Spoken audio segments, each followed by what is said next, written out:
Howdy folks, welcome back again to AliveTV. I'm here with our friends from Killer Robot as we take off our next episode. Guys, welcome. Great to have you here with us. Just tell us a little bit how you got started. I know it's 3 years now that you've been playing at Fiction. You guys kind of get in before that. Were you playing together before? How did Killer Robot really come about? Came about from the Friday nights at Fiction. Myself and Ivan were DJing together, and Bruno came in and kind of completed the triangle that formed the Killer Robot night, and the night kind of spawned the crew, as it were, that has been playing at different festivals and opening up internationals and all the other things that Killer Robot has gone on to do. We hadn't played together. I mean, I'd never played alongside Bruno before then. Yeah, so really that's what got it all started. Fiction. Did you guys start with minimal, man? No. Or were you guys doing something else? It's a kind of a mishmash, actually. I remember Ivan used to play that sort of like techno stuff, and you had that minimal. Yeah. Yours was like funky. We actually came from 3 different backgrounds. Ivan came from a very tough techno background. He'd been playing parties in Joburg for the better part of his youth. Adam was doing breaks almost exclusively. He had a long set of residencies on Long Street, various places. Watch Your Bank, right? Watch Your Bank. Remember Watch Your Bank? Yeah, at Marble, and it was brilliant. I came from a deep house background, and I was doing parties at Moore, so that was my thing. But we all kind of came together in the middle when that whole minimal sound started happening. Well, let's talk about the sound a little bit. I mean, we came across you guys in your first year and changed Friday nights for us. Great sound, great stuff. It was new. Minimal wasn't something you really heard. How did you get into minimal, especially from your deep house background? How has it progressed in 3 years, and where's it going? For me, playing back then, when I started listening to this stuff, it was now about 2003, 2004.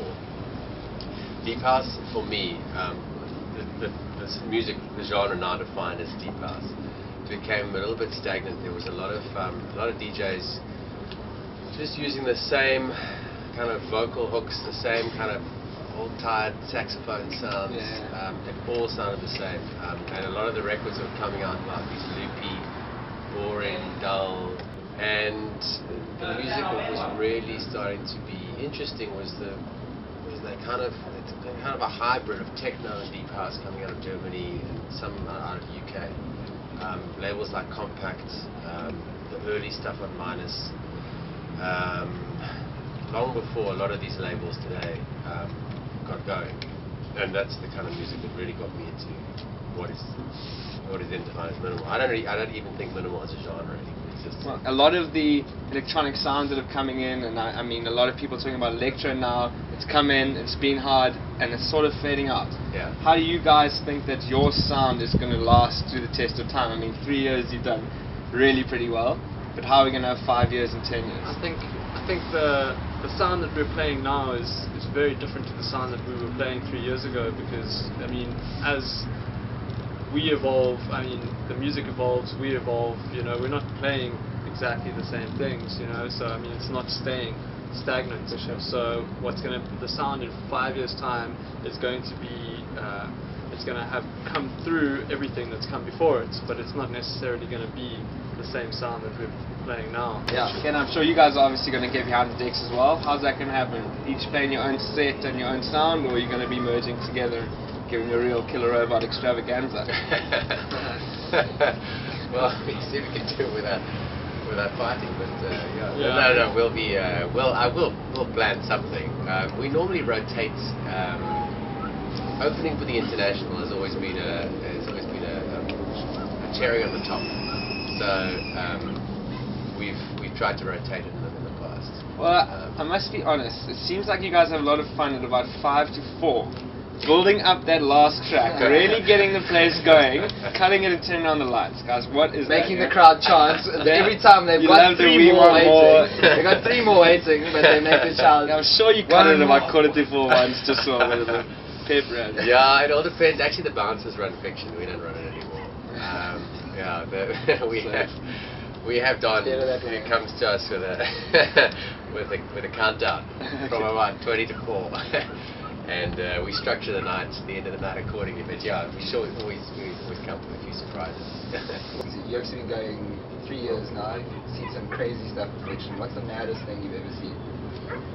In terms of, because I've seen some mad stuff. So just crowd misdemeanors, really.